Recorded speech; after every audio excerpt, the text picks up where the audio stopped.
भोजन के घटक। शुक्रवार का दिन था। स्कूल में जैसे ही स्कूल के इंटरवल की घंटी बजी, सभी बच्चे अपने लंच को लेकर गार्डन में पहुंचे। सभी बच्चे बहुत भूखे थे। वे अपने अपने लंच बॉक्स लेकर खाना खाने के लिए बैठ गए। मीना बोली, मेरे पेट में बहुत जोरों से चूहे कूद रहे हैं। तभी मीना की दोस्त राधा बोली कि तुम्हारा पेट जो आवाज़ कर रहा है वो मुझे भी सुनाई दे रहा है। रमेश भी बोला कि मुझे भी बहुत ज़ोरों से भूख लग रही है। तभी राधा ने कहा कि हम लोग फिर ऐसे क्यों बैठे हैं, हम लोग अपना लंच खोलते हैं और खाना शुरू करते हैं। सारे बच्चों ने लंच बॉक्स खोले और खाना शुरू किया। सभी बच्चे बहुत ही स्वादिष्ट खाना लाए हैं। मीना, तुम्हारे लंच में क्या है? मेरे लंच में सरसों दा साग और मक्के की रोटी है, क्योंकि मेरी दादी माँ का आज बर्थडे था, तो इसीलिए यह स्वादिष्ट लंच बना है। और मैं तो आज मूंग दाल, चावल और सलाद लाया हूँ। और मैं तो फिश के पकौड़े लाया हूँ।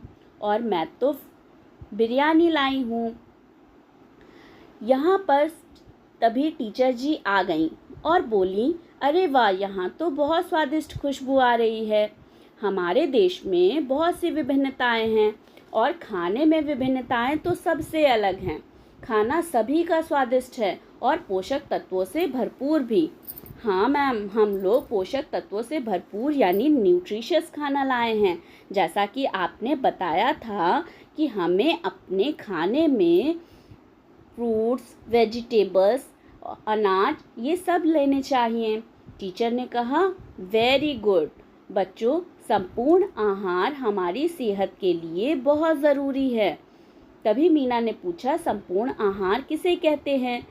तो मैडम ने बताया, जिसमें सभी प्रकार के पोषक तत्व पाए जाते हैं उसे संपूर्ण आहार कहते हैं, जिसमें सभी प्रकार का भोजन हो, जैसे हरी सब्जी, फल, अनाज, मीट, मांस, मछली आदि। पर मैम, हमें बैलेंस डाइट यानी संपूर्ण आहार की क्या ज़रूरत है? अगर हमें भोजन नहीं मिलेगा तो क्या होगा? तभी मीना बताती है कि भोजन करने से हमें शरीर में ऊर्जा मिलती है। हमारे शरीर को ऊर्जा लेने के लिए भोजन की ज़रूरत होती है। साथ ही साथ ये पोषक तत्वों की भी ज़रूरत होती है। मैम ने पूरी संपूर्ण आहार की जानकारी दी। भोजन में बहुत से न्यूट्रिशंस पाए जाते हैं और ये हमारे शरीर की वृद्धि के लिए बहुत ज़रूरी हैं। साथ ही साथ ये शरीर के अंगों की वृद्धि के लिए भी ज़रूरी हैं और इसमें बहुत से न्यूट्रिएंट्स पाए जाते हैं, जैसे आपके कार्बोहाइड्रेट्स, प्रोटीन्स, वसा और विटामिन।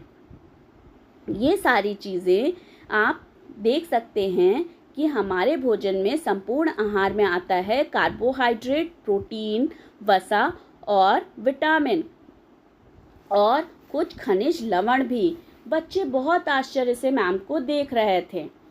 कुछ फूड या कुछ भोजन ऐसे होते हैं जो एनर्जी देते हैं, उनमें कार्बोहाइड्रेट भी पाया जाता है, ऐसा मैम ने बताया। कार्बोहाइड्रेट हमें गेहूँ, चावल और बाजरा, गन्ना, आलू, इन सारी चीज़ों से मिलता है।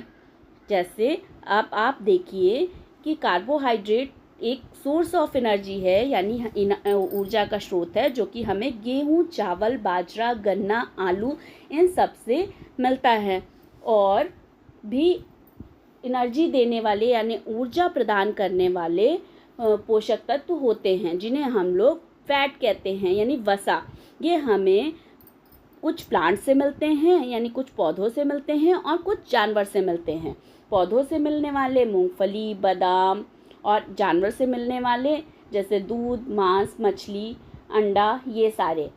ऐसे ही प्रोटीन भी हमें मिलता है, जैसे मांस, अंडा, मछली, दाल, सोयाबीन, हरी साग सब्जियां, इन सब से। और विटामिन्स को देखें तो विटामिन्स हमें हरी साग सब्जियों से मिलता है। तो इस तरीके से मीना राधा बोली कि मैं तो आज बिरयानी लाई थी, तो मेरे में कार्बोहाइड्रेट और प्रोटीन है, यानी हमारा बैलेंस डाइट है।